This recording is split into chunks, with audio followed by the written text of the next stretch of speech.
Another day, another story. In the 1990s, hysteria over Ty Incorporated's $5 plush toys set a wave of theft, fraud and market manipulation.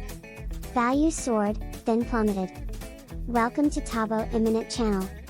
Beanie Babies were one of the 1990s biggest fads, colorful, pellet-filled plush toys given cutesy names and an aura of collectability.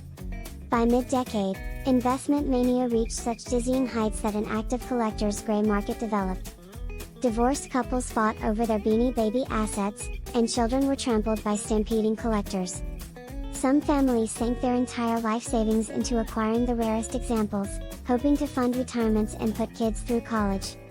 And when the Beanie bubble ultimately burst, their stacks of floppy, understuffed toys were rendered virtually worthless. Amid such hysteria, an underground economy began to flourish, and with it, a wave of criminality. Theft, fraud and counterfeiting spun up over fuzzy-faced soft toys with names such as Bananas, a monkey, Harry, a spider, and Humphrey, a camel. Some opportunists who crossed the legal line to profit from the craze spent years in jail as a result.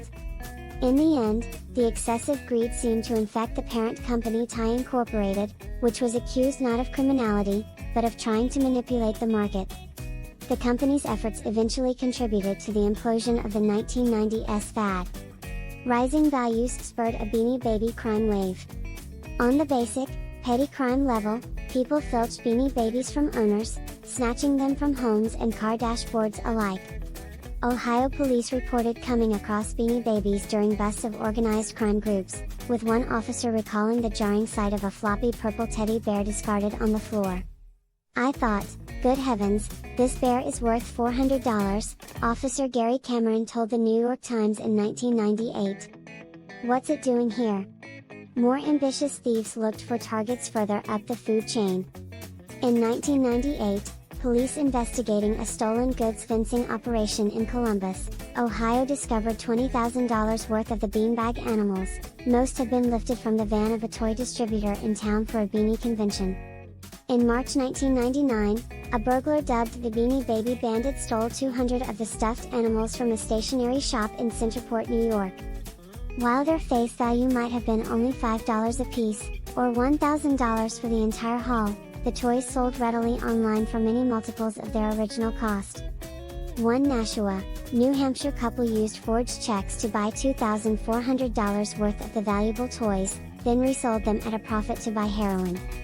In more complicated cases, scam artists used the internet to bilk collectors.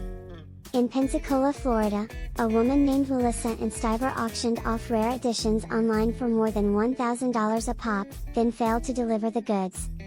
On other occasions, people did receive the toys, but were horrified to learn that they'd paid through the nose for counterfeits. Telltale signs included poorly printed labels, dull eyes or slightly off-center plastic snouts. One rare royal blue peanut toy arrived encrusted in cheap blue pigment, a more common model with an unconvincing dye job. Overseas fakesters flooded the American market with thousands of phony toys. In the low-quality digital photos of the mid-1990s, bogus beanies appeared nearly indistinguishable from the real deal. Parent company Ty Incorporated added turmoil to the beanie market. All this greed wasn't limited to consumers, however. Ty went aggressively after knockoff producers and summarily cut off supplies to retailers that undercut prices by running promotions such as buy 5 bears and get 1 free. In 1997, a Connecticut toy store, called Ty Brand after its owner's young sons, Tyler and Brandon, received a cease and desist letter ordering them to change the name. The boys are distraught that a toy company would pick on them, the owner told the Los Angeles Times. The toy giant did whatever it could to stem the tide of rule breaking, including urging children to report counterfeits online and registering its trademark with U.S. Customs officials. People trying to make a quick buck by bringing home bags full of special overseas editions were labeled importers, and had their goods swiftly confiscated. In September 1999, Ty Incorporated blindsided collectors with a surprise announcement. A few months later, allegedly as a response to fans, the company claimed to have changed its mind.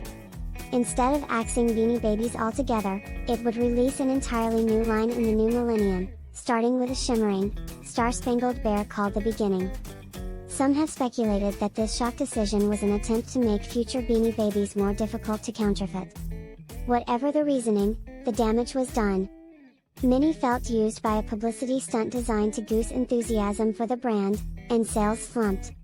Within a couple of years, the plush animals once worth thousands were worthless, and treasured collections were relegated to hospital donation boxes. The Beanie Baby craze, which peaked in the late 1990s, eventually came to a crashing end due to a combination of factors. Oversaturation. Ty Incorporated, the company behind Beanie Babies, began releasing an excessive number of new designs, flooding the market with new products. This oversaturation led to a decline in the perceived rarity and value of individual Beanie Babies, which was a significant driver of the craze. Speculative bubble.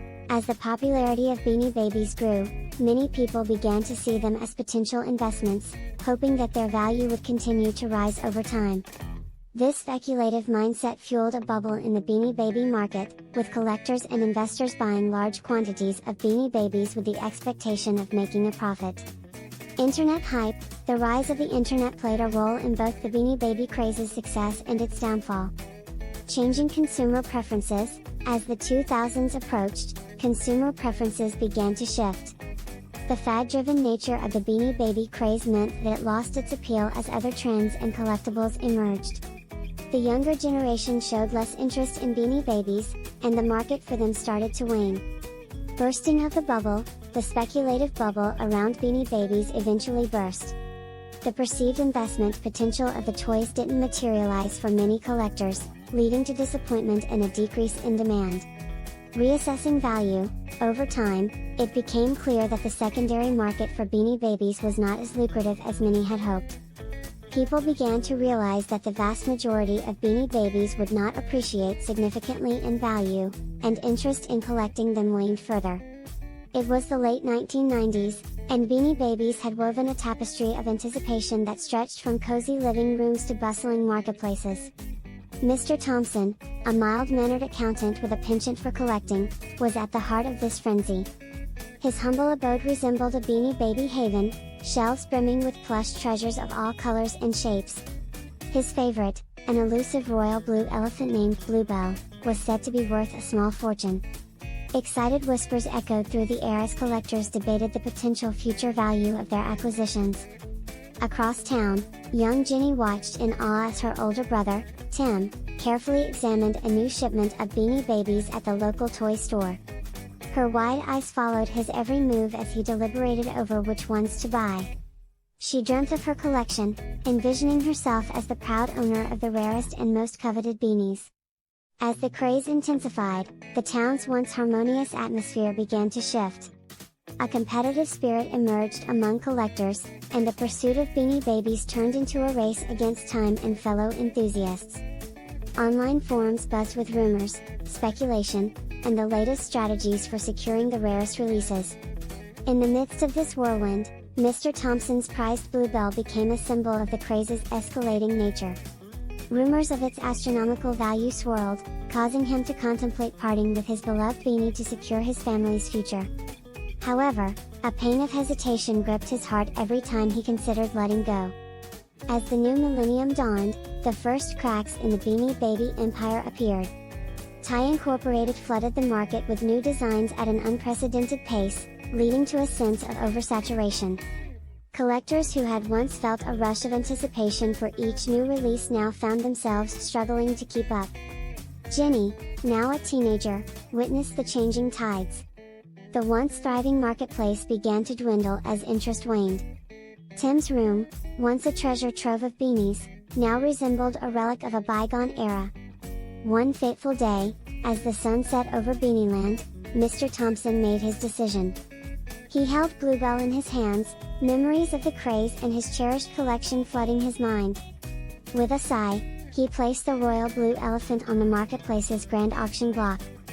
The bidding began, a reflection of the Beanie Baby market's decline. The gavel fell, and Bluebell found a new home, signaling the end of an era. Years later, Beanieland stood as a testament to the ebb and flow of trends. The marketplace had transformed into a quiet park, where families gathered to enjoy the serenity of nature. Jenny, now a young woman, smiled as she passed by, a glint of nostalgia in her eyes. The Beanie Baby craze had crashed, but its lessons lived on, a reminder that value could be found in the joy of collecting, rather than in the promise of riches. Please note that this story is a work of fiction and is not based on actual events or individuals. It is meant to capture the spirit of the Beanie Baby craze and its eventual decline while weaving a narrative around those themes. As a result of these factors, the Beanie Baby craze gradually came to an end. While some Beanie Babies still hold value today, the market is a far cry from the frenzied days of the late 1990s. The craze serves as a cautionary tale about the dangers of speculative bubbles and the importance of sustainable collecting practices. Thanks for watching.